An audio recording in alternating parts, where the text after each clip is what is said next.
Okay, let's talk about the fight between Call of Duty Vanguard and Battlefield 2042. Enemy down! Just hold on! Get up! Move! Vanguard releases on the 5th of November and Battlefield 2042 releases on the 19th of November 2021. In this video, I'll likely talk about what I like and do not like about each of these games, and at the end of the video, I'll give you my honest opinion on which game to spend your hard-earned money on. Let's start with Call of Duty Vanguard. So what do I like about this game? This game has tactical sprint just like Call of Duty Modern Warfare, which released in 2019. Controls in quad have always been good, they feel smooth. In this game you can mount your weapon and move it side to side or up down. So let's talk about graphics. In this game the graphics look okay. They aren't that bad from last year's, an improvement nonetheless, but somehow worse than 2019's Modern Warfare. And now let's go on to what I do not like about this game. This game is actually kind of funny. So when choosing your team, you don't choose between the allied forces or the Axis powers. Instead, you just get allotted to random teams which are labeled my team and enemy team. There is a video that Actman did where he talked about this thing right here.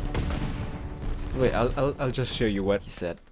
They have confirmed the inclusion of the Eastern, Western, Pacific, and North African conflicts, which is a huge step up from COD World War II. But it comes across as generic and sterile to have no multiplayer factions other than my team, enemy team. Those are the factions.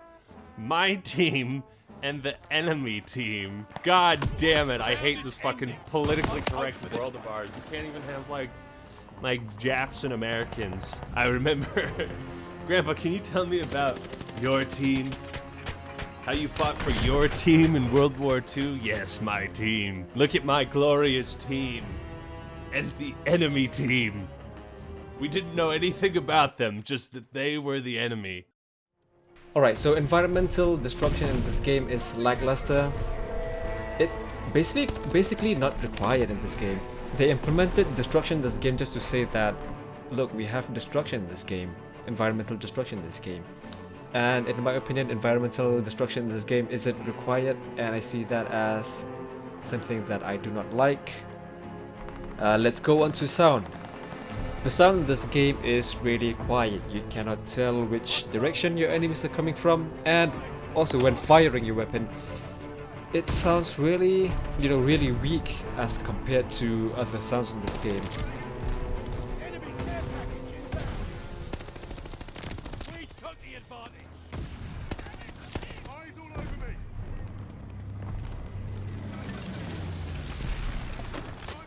Grabbing supplies!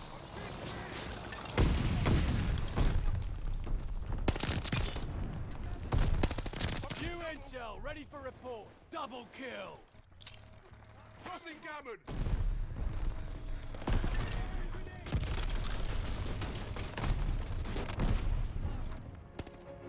Okay, so let's go on to the visual aspect, which I do not like about.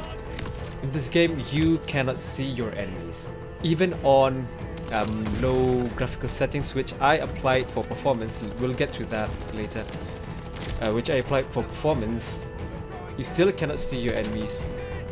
This is what I mean when I say you cannot see your enemies in this game. Crossing gammon! Hostile recon in the air! Spot! They got the pin!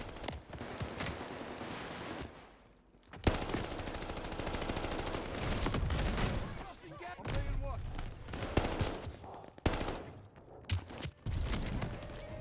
Performance in this game is quite bad.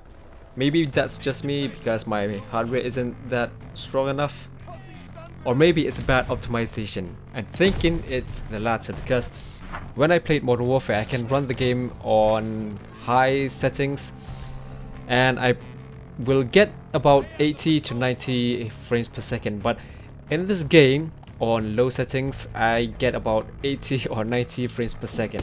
That is on low. So I'm thinking that it is bad optimization on this game.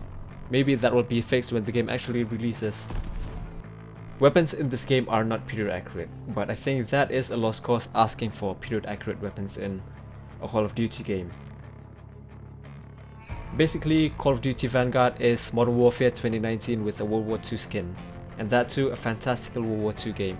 And wait 3 to 4 months and you will see people running around with purple, green, red, orange, blue, yellow uniforms with weapons that shoot out fireworks, laser effects, sharks, snakes, dragons. Yeah, that's Call of Duty for you.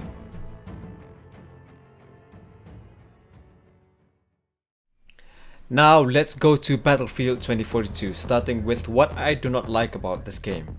What I do not like about Battlefield 2042 is that it's very difficult to see enemies. Granted, the map is very big, but even up close you find it very difficult to see enemies.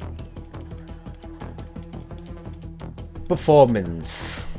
Again, like with Call of Duty, maybe it's me, or maybe it's bad optimization that I do not get high frame rates in this game. And with that, let's go on to the next one, which is operators.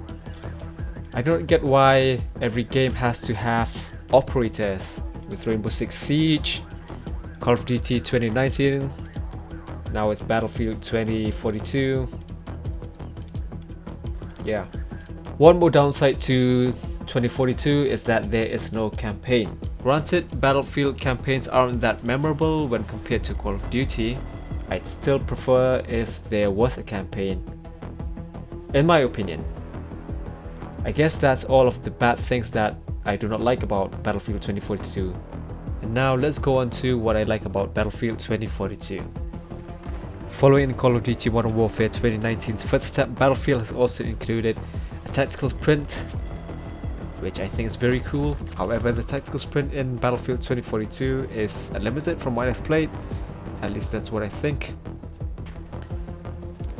Sound-wise, I think this game sounds really good. Have a listen. They've taken Sector Echo.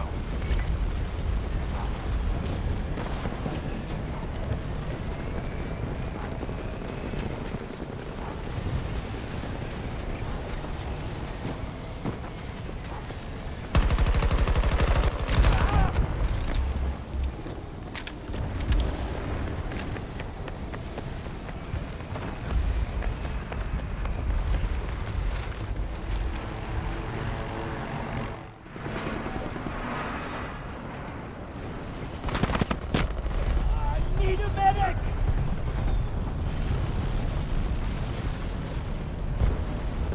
Don't let me die!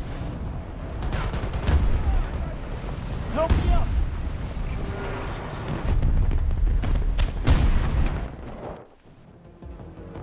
On the visuals, as you can see here, I am playing on low settings, and the game, well, it still looks really good.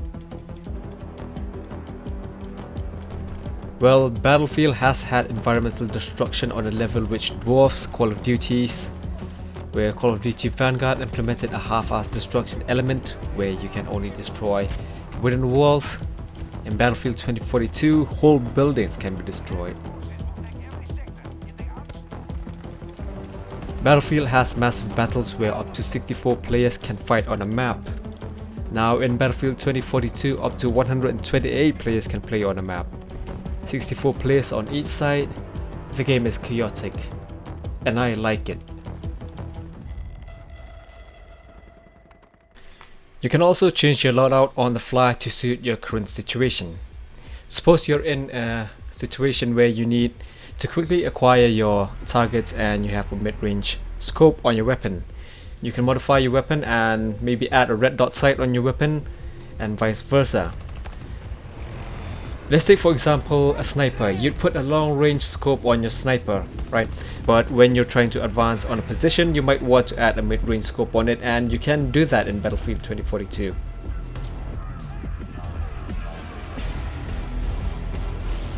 During gameplay on this particular map, you might see a rocket explode, and there's also this.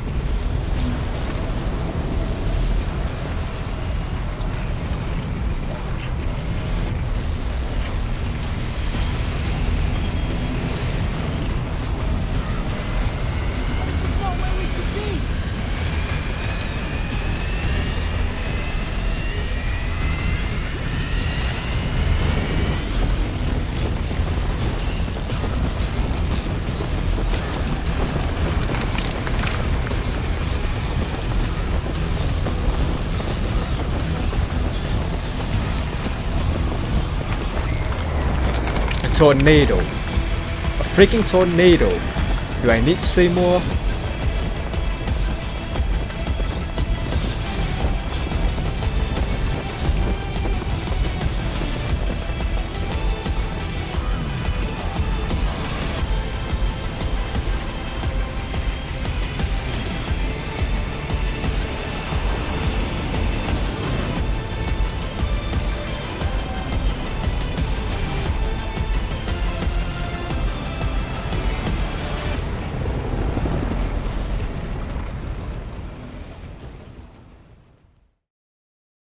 Call of Duty releases every year, and every game feels like the same game from the previous year.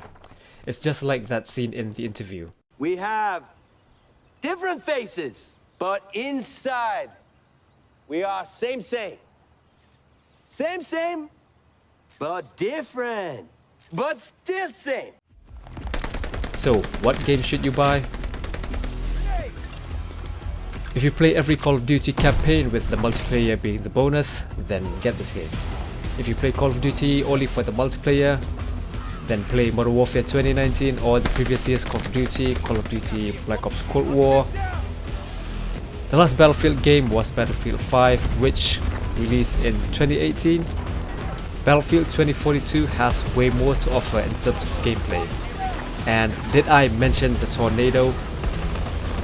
If you've got the money to buy one of these games, I suggest skipping this year's Call of Duty and getting Battlefield 2042. Well, thank you for watching, and I will see you all in the next one.